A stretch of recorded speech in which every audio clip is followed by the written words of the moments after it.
朋友们大家好，欢迎收看今天的视频。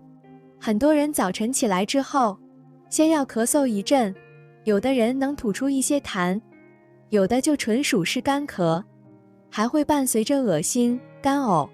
这就是我们常说的慢性咽炎。通常呢，慢性咽炎是在反复的咽喉红肿处理不当之后慢慢形成的。比如说嗓子肿了，就赶紧用下火药和各种下火的凉茶，那慢慢的就变成了虚火，造成了这种肺气虚、脾胃失和，进而痰多咳嗽，反反复复，动不动就会红肿疼痛的问题。那如果呢，同时自己平时又有肝气不舒的问题，经常焦虑生气，那么就还可能会感觉到嗓子里有一团东西卡着，咳不出来又咽不下去，去检查一下又什么都没有。这就是我们俗称的梅核气，这就是痰跟气夹杂在了一起，结果停在了喉咙里所导致的。那下面呢，针对以上的2个问题，跟大家分享一组穴位，能够宣肺理气、止咳化痰，让嗓子慢慢变得清爽起来。下面呢，我们一起来学习一下。第一个穴位呢，是手太阴肺经上的穴位列缺穴。列缺右手在上，双手虎口相对。好，这时候手腕要伸直，食指放在手腕的侧面，食指点下去，你会发现呢，这里有一个肌腱形成的裂隙，就是列缺穴的位置。好，找到列缺穴之后，我们用的方法呢，是点揉法。点揉法，用拇指的指尖用力的向下点按下去，然后轻轻的按揉。点揉列缺穴呢，会有酸胀感，那这个酸胀感可能沿着你手臂的这个侧面，沿着手太阴肺经，再向两端延伸。好，那我们左右手列缺穴各一个，左右手按揉各3分钟，位置呢是相对应的。我们再来看一下右手，那找右手的时候呢，我们把右手的手腕伸直，左手在上，虎口相对，把左手的食指轻轻地搭在手腕的侧面，点按下去，找到这个肌腱的这个缝隙，就是列缺穴。左右手各点揉3分钟。除了列缺，我们还要找一个足少阴肾经上的穴位，叫做照海穴。照海穴呢，具有非常好的滋阴润燥的作用，它在我们脚踝的内侧，这里呢有一个内踝骨突出的骨头，脚踝内侧内踝骨的高点，也就是内踝尖上，向下找到内踝尖下的凹陷处，这里呢就是照海穴的位置。找到照海穴呢，同样也是用点揉法，用拇指的指尖用力的向下按。照海穴呢稍微有点深，咱们就需要多用一点力，按住它之后进行轻轻的按揉，找到这种酸胀感是最好的。左右脚各3分钟。那左右脚照海穴的位置呢，都是相对应的，左右各一个，各按揉3分钟。好，那么照海和刚刚咱们讲的列缺，左右呢都是各3分钟，很好记。我们在点揉了列缺、照海，左右各3分钟之后，可以去感觉一下这个咽喉部的干痒，得到了很好的缓解，口腔里面会分泌出很多的津液，那我们这种滋阴润燥之后，嗓子的干痒就不存在了，咳嗽的感觉也会减轻很多。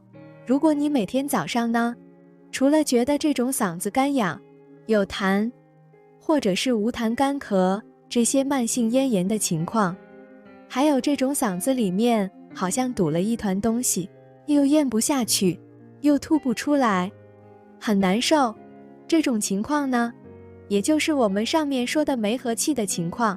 那咱们就要还加上一个天突穴。天突穴呢，在我们2个锁骨前方的这个窝里，这个窝的正中间这个凹陷处，就是天突穴的位置。按揉天突穴，我们用拇指的指尖垂直向这个锁骨窝向内按揉下去，点按下去，点按下去，不要揉动。点下去之后，咱们保持3到5秒钟。这时候呢，我们可以随着这个点揉的动作进行深呼吸，慢慢的深吸一口气，再慢慢的呼出来。以每次呢呼吸3次，然后放松。除了用拇指呢，咱们还可以把5个手指对起来，往下按下去。那这样的话呢，刺激的面积会比较大。同样呢，咱们也是一边向下点按，一边进行深呼吸，慢慢的吸气，再慢慢的呼出来。天突穴呢，也是一个理气化痰、调节这种梅和气的非常好的穴位。但如果您平常白天觉得还可以，都正常，并没有这种嗓子发堵的情况，咱们可以不用这个穴位，用前2个就可以了。以上的3个穴位呢，咱们根据自己的情况去使用。如果平常您没有这种梅和气的问题，前2个穴位就足够了。如果还有梅和气，就再加上第3个，可以很好的缓解咽喉部的干痒问题，滋阴润燥。同时呢，有慢性咽炎的朋友，在饮食上也要格外的注意。平时寒凉的、燥热的、辛辣刺激的都不要吃，不要熬夜，戒烟戒酒。那有的人会说，这样的话，生活还有什么乐趣呢？其实乐趣一定是要建立在身体健康的基础之上。如果您习惯了这些简单的生活方式，就会发现这也是非常让人舒服和放松的。我们在感觉到寒冷的时候，会出于本能地缩成一团，瑟瑟发抖；而在风寒感冒的时候呢，就会佝偻着肩背，总想把自己缩起来。那这都是我们的膀胱经感受寒邪之后的一种自然的反应。那么长期体寒的人，身体呢，就在这种不知不觉的状态中，长期处于收缩的状态，身体得不到舒展，慢慢的就会感觉到后背有疼痛。那有一些女性朋友在产后不小心受了寒，就会长期的感觉到后背痛。其实呢，也是有这方面的原因。今天给大家介绍的穴位呢，被称为是身寒者的纯阳大药，适合这种经常怕冷、经常感冒、腹泻的人。那下面呢，我们一起来认识一下申脉穴。申脉穴是足太阳膀胱经上的大穴，同时呢，它也是阳跷脉上的大穴。阳跷脉呢，不属于我们平时所熟知的这种12条正经，它属于奇经8脉。阳跷主一身左右之阳，所以说呢，申脉穴真的是阳中之阳的一个点。那它在哪里呢？我们首先找到自己脚踝的外侧，脚踝的外侧，这里是外踝骨，外踝骨的最高点，这里是外踝尖。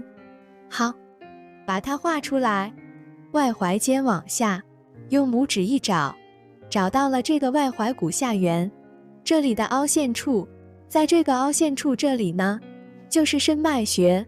申脉穴比较深，在按揉的时候，我们指尖需要用点力，用力的往内侧按揉，左右脚的位置都是对应的，它的方法都是一样的。申脉穴每天我们按揉，可以每次3分钟。每天你有时间的话，可以多按揉2次；没有时间的话呢，我们每天也要按揉3到5分钟。那你也可以艾灸式脉穴。我们在家中呢，拿一根艾灸条，垂直于申脉穴，大概距离皮肤10厘米左右，或者是1拳的距离来进行艾灸。那艾灸申脉穴呢，可以更好的让身体的阳气快速得到补充，特别是这种脚凉、腿凉的朋友，艾灸的效果是更好的。你会感觉呢，有一股热流从脚底一直沿着腿往上蔓延，非常的舒服。平时很多朋友留言说自己是腿凉，就可以每天按揉申脉穴。如果你有条件的话呢，还可以经常去艾灸申脉穴。在艾灸的时候，就会明显的感觉到有一股暖流从脚下缓缓地升起，人的身体瞬间就能舒展开很多。经常按揉深脉穴，可以散除体内的寒邪，让阳气通达我们整个后背，让身体恢复轻松。好啦，今天的视频就给大家分享到这里了，希望学会的朋友可以每天坚持去做一做，长期坚持做，一定会有很好效果。也希望大家可以把视频分享出去，让更多的人看到。咱们下期再会。